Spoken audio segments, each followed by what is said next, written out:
오늘 시편 말씀으로 갑니다. 시편 147편입니다. 시편 147편입니다.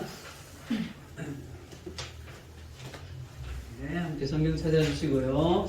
오늘 성경 다 읽지는 못하는데 147편 1절에서 20절까지 다 읽으면 좋은데 시간 관계상 9절까지만 좀 읽도록 할게요. 9절까지. 자, 제가 1절 읽습니다. 할렐루야. 우리 하나님을 찬양하는 일이 선함이요 찬송하는 일이 아름답고 마땅하도다. 여호와께서 이스라엘을 세우시며 이스라엘의 흩어진 자들을 모으시며 상심한 자들을 고치시며 그들의 상처를 싸매시는도다. 그가 그들에게 수요를 주시고 그것들을 다 이름으로 부르시노라. 우리 주는 위대하시며 능력이 많으시며 그의 지혜가 무궁하시도다. 여호와께서 겸손한 자들을 붙드시고 악인들을 땅에 엎드려 내리시는도다. 감사함으로 여호와께 노래하며 수금으로 하나님을 찬양할지어다. 그가 구름으로 하늘을 덮으시며 땅을 위하여 비를 준비하시며 산이 크기 자라게 하시며 같이요 시작. 들짐승과 우는 까마귀 새끼에게 먹을 것을 주시는도다. 아멘. 할렐루야. 좀 크게 합시다. 할렐루야. 네, 좀 피곤할 텐데. 네. 다들 집에 아마 1시 이렇게 경에 들어가시는데 네, 저도 집에 들어가니까 2시 이렇게 정리하니까 2시간 반쯤 잤어요. 네. 다들 많이 피곤하죠? 눈 뜨니까 저는 6시 반. 그래서 오늘 말씀 준비하고 9시 예배 드리고 지금 여기 참여하고 있는데 어제 우리 먼 길 다녀왔다 그죠? 3시간 갔다가 3시간 찬양 집회 참여하고 3시간을 내려오고 아니 한 4시간 내려왔는 것 같아. 밥 먹고 나니까. 네. 예기치 못한 상황들도 사실 조금 있었던 것 같고 또 날씨도 또 워낙 또 이렇게 추워가지고 조금 힘든 그런 여정이었는데 선생님들의 마음에 여러분 이 마음만은 좀 여러분들이 좀 기억했으면 좋겠어요. 왜 거기까지를 이렇게 갔는가? 네, 그곳에서 앞에서 열심히 이렇게 함께 찬양을 띄면서 막 열정적으로 찬양하는 분들을 여러분들 그냥 구경시켜 드리기 위함이 아니라 그분들은 왜 그렇게 찬양하는 거 있는가? 그 중심이 뭘까를 좀 여러분들에게 좀 전해주고 싶었고 또 한 가지는요. 어제 찬양 가운데 단 한 소절이 내 마음에 다가왔는 구절이 있으면 또 어제 기도 제목을 날 이렇게 보내시고 또 말씀을 전하시는 그 말씀 가운데 한 말씀이 내 마음 가운데 이렇게 심겨진 거 있으면 그럼 그 말씀을 붙잡으십시오. 그 말씀을 붙잡으셔야 돼요. 어제 선생님한테 들었던 말씀은 하나님의 은혜, 사랑은 구하되 하나님을 구하지 않는다. 이 세대가. 저 마음에 와닿는 것은 그 말씀입니다. 네, 그래서 아마 좀 힘든 여정이어서 지금 오히려 선생님이 생각했던 거는 찬양 집회를 갔다 오면 찬양 시간이 더 뜨거울 거라고 생각했는데 피곤한 곳 있고 여러 가지 있어 지금 눈들이 좀 이렇게 좀 돼 있고 한데 좀 힘좀 냅시다. 알았죠? 할렐루야. 네, 힘내시면 좋겠습니다. 오늘 원래 찬양 예배를 생각을 안 했었는데 다음 주에 이제 마가복음을 이제 마무리하면 끝을 낼 수가 있을 것 같아서 우리 위로 찬양 집에 갔다 온 이후에 찬양 예배를 같이 한번 드리면 좋겠다 이런 마음이 있어서 오늘 시편 147편을 좀 선택했습니다. 왜 시편 147편을 선택했는가를 성경을 읽으면서 찾은 친구가 있으면 좋겠어요. 이 구절이 영진이 그렇죠. 이 구절이 우리가 드리고 있는 비준비하신의 찬양의 배경이 되는 찬양입니다. 네, 몇 절이에요? 그 말씀이 8절이죠. 그죠? 구름으로 하늘을 덮으시며 땅을 위하여 비를 준비하시며 산에 풀이 자라게 하시며 여기에서 가져온 찬양이 비준비하신의 찬양입니다. 자, 여러분, 우리가 지난번 찬양 예배 때 우리가 왜 하나님을 찬양해야 되는가를 제가 2가지를 말씀드렸어요. 혹시 기억이 난다. 이런 것까지 제가 기대하면 안 되나요? 네. 기대하면 안 되는 거예요. 2가지. 첫 번째는 하나님의 전지전능하심, 하나님의 파워, 하나님의 능력으로 인하여서 우리는 하나님을 찬양해요. 이것에 대한 대표적인 예가 이 출애굽기 말씀에 넘겨주세요. 이 출애굽기 말씀이 뭐예요? 그 홍해를 딱 건너고 난 이후에 하나님을 찬양하고 있는 거예요. 예, 뒤에는 누가 쫓아와요? 애굽의 전차가 쫓아오고 앞에는 뭐가 가로막혀 있습니까?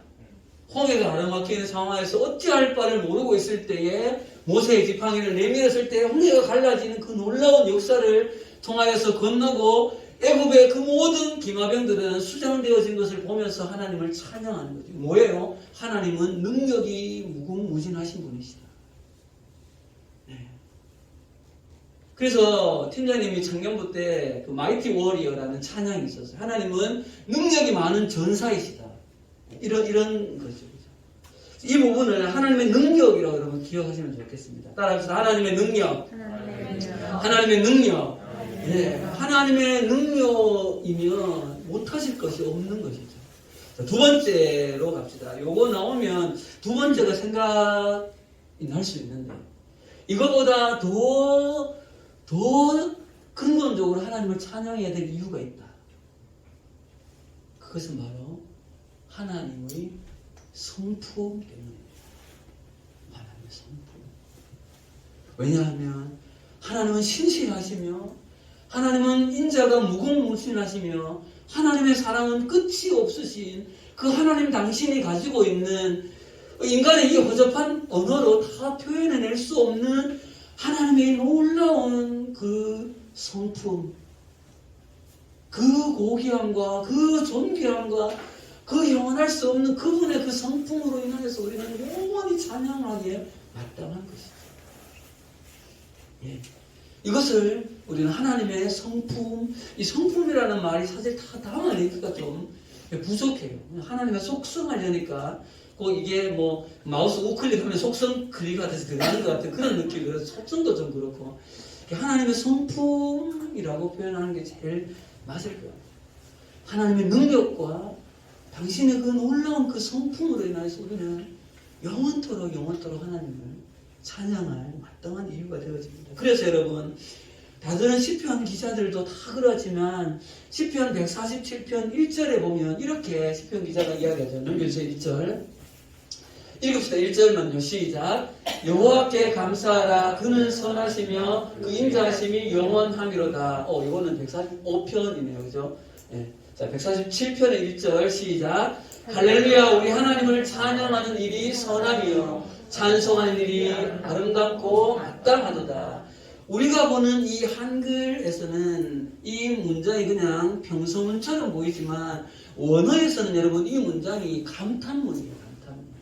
영어 성경을 봐도 그래요. Praise the Lord. 하나님을 찬양하라. 이렇게 하면서 하나님을 찬양하는 일이 얼마나 위대하고 얼마나 아름답고 얼마나 놀라운 일이냐 이렇게 감탄하고 있는 거예요. 예.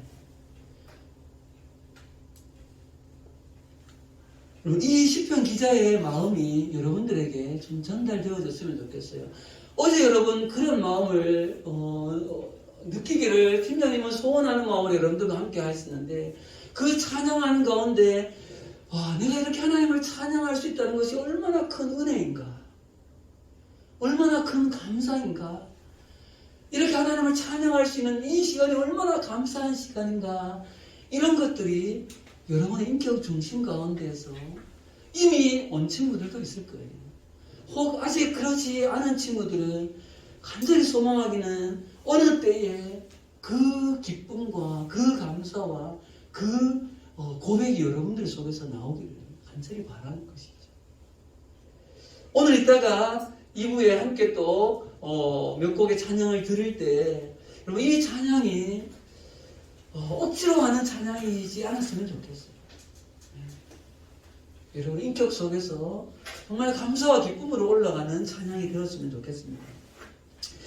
자, 오늘 이 시편 147편은요 우리가 조금 전에 보았던 하나님의 능력과 하나님의 성품을 아주 기가 막히게 표현하고 있는 구절들이 아주 많습니다. 그것들을 오늘 좀 짧게 나누고 2부 찬양으로 좀 이어갔으면 좋겠습니다. 여러분 시편 147편에서 시편 기자는 하나님의 세 가지의 모습에 대해서 하나님을 찬양합니다. 영찬아 눈 떠라. 눈 뜨세요, 눈 뜨세요. 네, 우리 예준이 눈 뜨고 좀 힘내세요. 첫 번째는 이스라엘 민족, 이 시편 기자가 자신의 민족, 자신의 나라를 향하신 하나님을 찬양하고 노래합니다. 자, 몇 구절인가 하면요, 중간중간 볼게요. 성경을 보세요. 오늘 안 읽은 본문까지도 있어요. 2절, 3절 가봅시다. 2절. 자, 2절 읽겠습니다. 2절 시작. 여호와께서 예루살렘을 세우시며 이스라엘의 흩어진 자를 모으시며. 3절입니다. 이어져서 시작.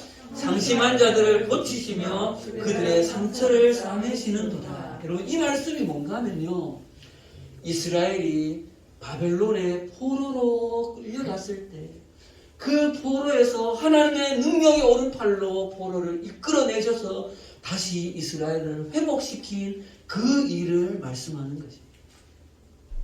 여러분, 여기서 오늘 아침에 제가 영어 성경을 다시 이자로면서 보니까 예루살렘을 세우신다라고 할 때 요즘 축구에서 가장 많이 쓰는 축구, 그 표현이 벤투호가 말하는 축구가 무슨 축구란 말이에요? 그 빌드업 축구. 여기 영어 표현이 이렇게 돼 있어요. The Lord build up the Jerusalem. 이렇게 돼 있어요. 하나님이 예루살렘을 다시 빌드업 시킨다는 거죠. 사랑하는 여러분, 저는 이 말씀을 보면서 이것이 여러분 비단 이스라엘에만 이야기예요. 우리나라의 역사는 그렇지 않습니까? 우리나라가 일제강점기 있을 때에 앞장서서 독립운동을 했던 많은 분들 중에 누가 있어요? 그리스도인들이 있어요. 우리나라가 한국전쟁의 그 폐허가 된 때에 우리나라를 이렇게 한강의 기적이라고 만드는, 표현하고 있는 이 나라를 이렇게 부강하게 만든 것이 여러분 우연입니까? 우리나라 사람들의 근면 그것이 다였을까요? 하나님의 은혜인 것이죠. 하나님의 은혜였던 것이죠.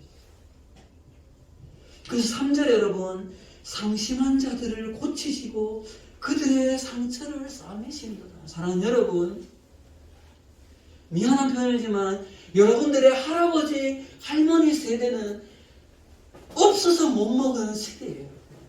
그게 먼 시대가 아니라고요. 그러나 지금은 어때요, 여러분? 남아 돌아가고 있는 우리 땅이잖아요. 여러분, 없어서 못 먹는 그것의 비참함을 저도 잘 몰라요, 사실은. 그러나 선생님의 아버지는 늘 뭐라고 말하는가 하면요, 죽을 끓여서 그걸 나눠 먹어야 되기 때문에 일부러 밥을 하지 않고 죽을 끓여서 그거를 나눠서 먹었다고 늘 저한테 이야기해요. 그런 배고픔의 시대가 여러분들 할아버지 할머니 시대예요. 불과 2세대 3세대 밑에 여러분들은 지금 없어서 못 먹는 시대가 아니잖아요. 얼마나 감사해요, 여러분. 필리핀에 가봤잖아요, 여러분. 그죠? 우리가 그런 현장에 있다고 생각해보세요. 얼마나 비참해요. 우리 이 땅을 이렇게 그 일제강점기와 한국전쟁의 그 상처를 싸매신 하나님 우리는 기억해야 되는 거죠. 여러분 19절 20절로 가봅시다. 19절 20절. 자, 19절에 오늘 읽지 않았습니다. 19절 시작. 그가 그의 말씀을 야곱에게 보이시며 그의 윤례와 규례를 이스라엘에게 보이시는도다. 20절요. 그는 어느 민족에게도 이와 같이 행하지 아니하셨나니 그들은 그의 법도를 알지 못하였도다. 할렐루야.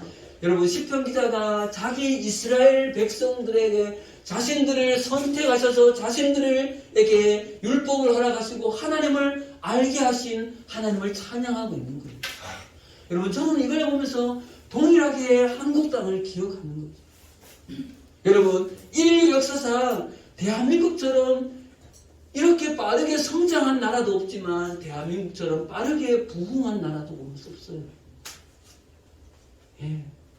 근데 놀랍게도 한국 교회의 부흥과 성장은 우리나라의 경제의 성장과 똑같다는 거예요. 예. 한국 교회에 이렇게 전 세계에서 가장 큰 교회가 한국 땅에 있잖아요. 예. 곳곳마다 돌아보면 우리 대구 시내에도 돌아보면 교회가 최소한 4-5개는 보여요. 그렇지 않나요? 이런 나라가 세상에 없어요, 여러분. 예. 그렇죠. 그래서 우리나라가 선교 지금 2위에, 선교사 파송 2위의 나라가 되어 있다는 것은 우리나라에도 하나님께서 우리나라를 택하셔서 복음이 지금 수없이 많은 곳에 전파되어지고 있잖아요. 오늘 한경현 선교사님 오셔서 또 말씀을 이렇게 나눠주고 가셨는데요. 우리나라도 동일한 것 같아요. 여러분, 한국 땅을 이렇게 복을 허락하신 하나님을 우리는 찬양해야 될 줄 믿습니다. 자, 두 번째입니다, 여러분. 두 번째. 오늘 두 번째를 가장 집중적으로 좀 나누고 싶어요. 오늘 여러분 시편 147편에는 시편 기자가 우리가 보고 있는 이 창조 세계에 놀라운 일하시는 하나님에 대해서 굉장히 디테일하게 전하고 있다는 사실. 여러분 하나하나 봅시다. 4절 말씀이에요. 여러분 이걸 읽으면서 우리 이 일을 행하고 계신 하나님을 여러분 기억하십시오. 4절입니다. 시작. 그가 별들의 수효를 세시며 그것들을 다 이름대로 부르시는도다. 8절입니다. 시작. 그가 구름으로 하늘을 덮으시며 땅을 위하여 비를 준비하시며 산에 풀이 자라게 하시며 9절입니다. 시작. 들짐승과 우는 까마귀 새끼에게 먹을 것을 주시는도다. 16절입니다. 시작. 눈을 양털같이 내리시며 서리를 재같이 흩으시며 17절요. 시작. 우박을 떡 부스러기같이 뿌리시나니 누가 능히 그의 추위를 감당하리요. 18절입니다. 시작. 그의 말씀으로 오너사 그것들을 녹이시고 바람을 불게 하신즉 물이 흐르는도다. 사랑하는 여러분, 우리 그리스도인들도 이렇게 생각하는 경향이 있어요. 우리는 공립학교에서 지금까지 이 기독교적인 바탕에서 과학을 공부하지 않기 때문에 이 창조세계가 돌아가고 아침에 해가 뜨고 때가 되어지면 꽃이 피고 눈이 내리고 비가 내리고 1년이 돌아가고 달의 변화가 있고 이 모든 우주적인 현상들이 자연현상을 이건 그냥 자연의 이치다라고 생각합니다. 저는 여러분들은 그렇지 않아요? 여러분들은 그렇지 않습니까? 그러나 성경은 전혀 그렇게 말하고 있지 않다는 거예요. 오늘 왜 이렇게 많은 곳에 시편 기자가 노래하고 있습니까? 이 말은 결국은 뭐예요? 이 일들을 누가 행하고 있다는 거예요? 하나님께서 일을 하고 있다는 거예요. 여러분 그 대표적인 표현이 아주 재미있는 표현이세요. 15절 보세요. 15절. 저도 이 표현에 성경이 있다는 걸 보고 정말 깜짝 놀랐습니다. 15절입니다. 시작. 그의 명령을 땅에 보내시니 그의 말씀이 속히 달리는도다. 그럼 이 말씀이 뭐예요? 그의 명령을 땅에 보내시니, 예를 들어서 여기서 명령이라고 하는 것은요, 이 우주 만물이 돌아가고 있는 모든 자연현상을 하나님께서 태초에 창조하실 때 너는 이렇게 되라, 너는 이렇게 되라, 너는 이렇게 되라고 말씀하신 그 모든 명령을 말씀하는 거예요. 근데 그것들이 말씀이 속히 달리는도다. 하나님이 말씀하신 즉 바로 그 일들이 일어난다는 거죠. 여러분 우리는 이것을 예수님을 통해서 보았잖아요. 풍랑이 일 때 예수님이 뭐라 했어요? 바다야 풍랑아 잠잠하라 하는 말씀이 떨어지자마자 자기는 순종하는 거죠. 이 말씀이에요. 명령을 예수님이 보냈으니까 속히 순종하는 것이죠. 여러분 예수님만 그랬나요? 우리 요수아에서 보았죠. 그죠? 요수아가 태양아 너는 기브온 위에 머물러라, 달아 너는 아이란 골짜기에 머물러라고 말하니까 어떻게 됐어요? 해가 머무르고 달이 머무르는 놀라운 현상이 일어나잖아요. 이것이 무엇을 말하는 거예요? 이것이 여러분의 신화입니까? 이것이 신화예요. 사랑하는 여러분, 과학 시간에 그런 거 배웠죠. 지금 지구가 태양과 조금만 당겨지면 지구는 타 죽어요. 조금만 멀어지면 어떻게 되어져요? 얼음덩어리인 거죠.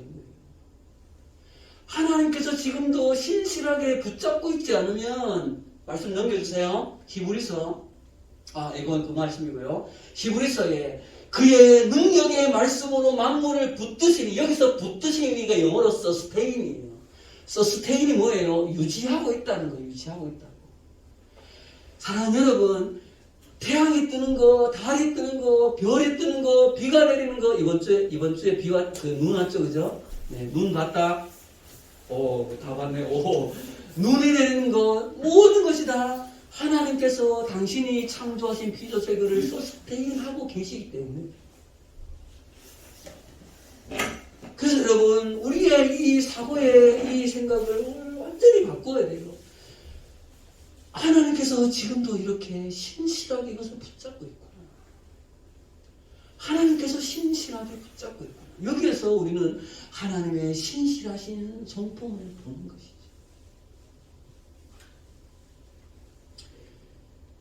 그런데 여러분, 가장 중요한 건 이거예요.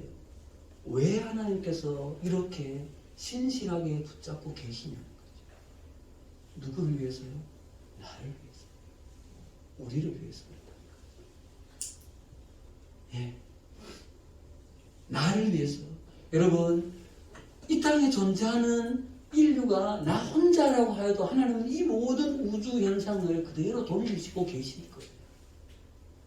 예.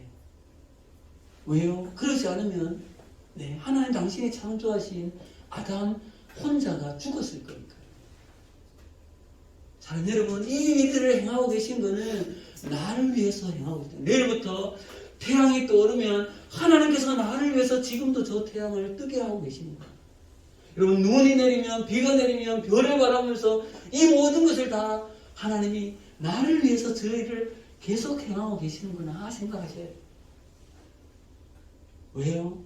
이 땅 가운데서 내가 하나님을 그렇게 노래하며 찬양하며 이 땅 가운데 그렇게 살아갈 수 있도록 지금도 서스테인하고 계시기 때문에. 자, 이제 말씀 마지막으로 가겠습니다. 자, 시편 기자가 마지막으로 하나님께서 소개하고 있는 것은요, 5절, 6절입니다. 5절 가겠습니다. 우리 주는 시작. 우리 주는 위대하시며 능력이 많으시며 그의 지혜가 무궁하시도다. 여기서는 직접적으로 하나님이 능력이 많고 하나님은 위대하시고 지혜가 무궁하시다 이렇게 표현하고 있죠. 6절입니다. 시작. 여호와께서 겸손한 자를 붙드시고 악인들을 땅에 엎드려 뜨리시는도다. 11절입니다. 시작. 여호와는 자기를 경외하는 자들과 그의 인자하심을 바라는 자들을 기뻐하는도다. 여기서 6절에서는 겸손과 11절에서는 인자하심. 겸손한 자를 하나님은 사랑하고 붙들어 주시고 인자하심을 기뻐하는 자들, 그 바라는 자들을 기뻐하신다라는 표현은 뭐예요? 하나님 당신이 겸손하시다는 거죠. 하나님 당신이 인자하시다는 거예요. 하나님 당신이 그러하지 않는데 그러한 자를 사랑하실 리가 없다는 것이죠. 그래서 이 두 구절에서는 하나님이 어떤 분이신가, 그분의 속성, 그분의 성품을 우리는 찾아낼 수 있다는 것이죠. 그래서 마지막으로 5절, 6절, 11절에서는 하나님의 능력과 하나님의 그 놀라운 성품을 시편 기자는 직접적으로 우리에게 말씀하고 있는 거죠. 이제 말씀을 마치겠습니다. 사랑하는 여러분, 어떤 인생이 가장 복된 인생입니까? 어떤 삶이 가장 정말 복된 삶입니까? 그것은 하나님을 경외하는 영혼입니다. 하나님을 경외하는 영혼은 하나님을 찬양하게 되어져 있습니다. 여러분의 삶이 하나님을 찬양하는 것이 얼마나 귀하고 값진 것인가를 알아가는 그런 복된 여러분들의 인생이 되어지기를 간절히 소망합니다. 기도하겠습니다. 살아계신 하나님, 우리를 향한 이 놀라운 일들을 행하신 하나님을 찬양합니다. 우리 민족을 향하여서 아버지 하나님 이렇게 놀랍도록 축복하시고 세밀하게 역사하신 하나님을 찬양합니다. 하나님 우주 만물을 창조하시고 지금도 나 한 사람을 위하여서 신실하게 붙들고 계시는 하나님의 그 성실하심을 찬양합니다. 하나님 이 시간 이후에 우리 사랑하는 모든 친구들이 마음의 문을 열고 나를 향하신 그 하나님의 놀라운 은혜와 사랑에 감사하며 찬양하는 우리들이 될 수 있도록 인도하여 주시옵소서. 예수님 이름으로 기도합니다. 아멘.